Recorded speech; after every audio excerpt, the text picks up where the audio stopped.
found this cute glass jar from Dollar Tree, and I'm going to remove the lid and the sticker from the bottom. Using some blue painter's tape, I'm just going to tape around where the lid screws onto the jar to make sure that stays covered. I'm then going to take some Wise Owl Stain Eliminating Primer in the color white, and I'm going to prime my glass first.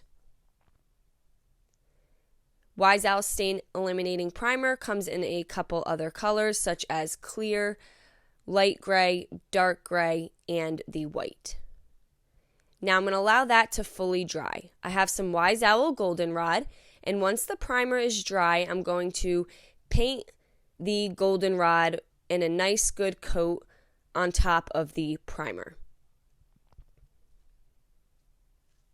If you have to do a second coat, allow this to dry before doing a second coat. I then took a second paintbrush and I just wiped over the goldenrod, just getting off any extra paint that was stuck in between the design. Once that was dry, I took a chip brush and some Wise Owl Snow Owl, and I'm just lightly dry brushing on top of my jar, and the white is grabbing the raised areas. And you can add as much or as little white as you want. And then I remove the tape from the top of the jar. I'm going to take a small piece of sandpaper, remove any paint that may have gotten underneath the tape, just so that the lid can screw on and off the jar very nicely. And then I'll just place the lid back on. I have this small heart. It already had this pre-drill hole in it, but you can always drill your own hole if you do not have a heart with a hole in it. And I'm going to paint that with the Wise Owl Snow Owl. Once that was dry, I did give it a top coat of the varnish just so it had a nice slick surface. And I have these really small black stickers, and I'm going to place the saying, "Be mine," on the heart. Now, if you have really nice handwriting, I think you can write your own little message on the heart as well. And I'm just going to make sure the stickers are adhered nicely. I have this bronze chain that I just had from a broken necklace, but you can find chain like this in the jewelry section at Hobby Lobby or Michael's, or you can even just use a piece of jute. And I'm going to wrap that around the neck of the jar with the heart dangling from it. Now I want it a little tight just so that the heart does hang at the top side of the jar.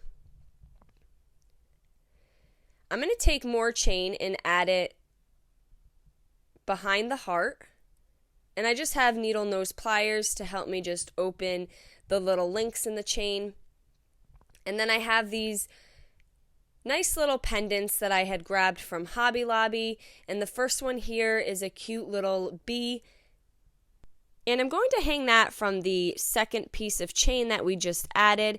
And I did make that a little longer so that the bee dangles a little further than the heart. And this is what we have so far. And I'm going to add another chain as well. And I'm going to make that a different length than the chain we added for the bee. And I have this cute little sunflower pendant. And I will attach that to the other chain. And I loved how the design on the jar looked like little honeycombs. And now for our first craft, we have this cute Be Mine jar that you could fill with candy. And you can even hang the heart from the chain as well. And now for our second craft, I have this 5 by 7 inch picture frame that I found from Dollar Tree. And I'm going to remove the glass and the backing from the frame.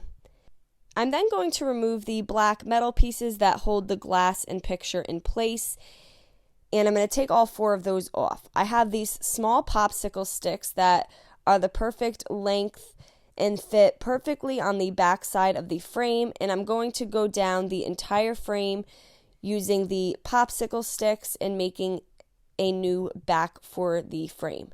Now I'm just adhering this with some hot glue. And I actually grabbed these popsicle sticks right from the dollar store. Now I'm going to paint the inside of the frame with some Wise Owl Snow Owl. And you could pick any colors of your choice. And I'm going to give that one good coat of paint. Next, I have this bee cutout. I got this one from Joann Fabrics. You can use any bee cutout of your choice. It does not have to be this exact one. And I'm painting it using some Wise Owl black paint. I'm then taking my small wood letters and I'm going to spell the word queen. And I'm going to spray paint that with some gold spray paint. Next, I decided to sand the outside of the frame. I really like the gold, but I wanted to see what would happen if I sanded down to the white, leaving the gold in between the little honeycomb shapes. I then took our bee cutout and I'm just going to trace around the inside edge of the honeycomb, and then I'm going to paint that with some Wise Owl goldenrod. And I'm just outlining what we had traced based off of our cutout. And once that was dry, I then took some hot glue and I adhered the honeycomb with the bee in the center to the popsicle sticks. So this is what we have so far. And then I'm just going to place the word queen right above it. And I'm adhering those with some hot glue as well. And then there we go. We have this very easy queen bee sign. And the picture frame came from Dollar Tree. And I believe this looks like small little honeycombs as well. I hope you guys enjoyed this video. Paint products, tissue paper, transfers, and mesh stencils can all be found on our webpage at chalkitupfancy.com. And don't forget, you can also check out other tutorials on our webpage as well. Have a great day.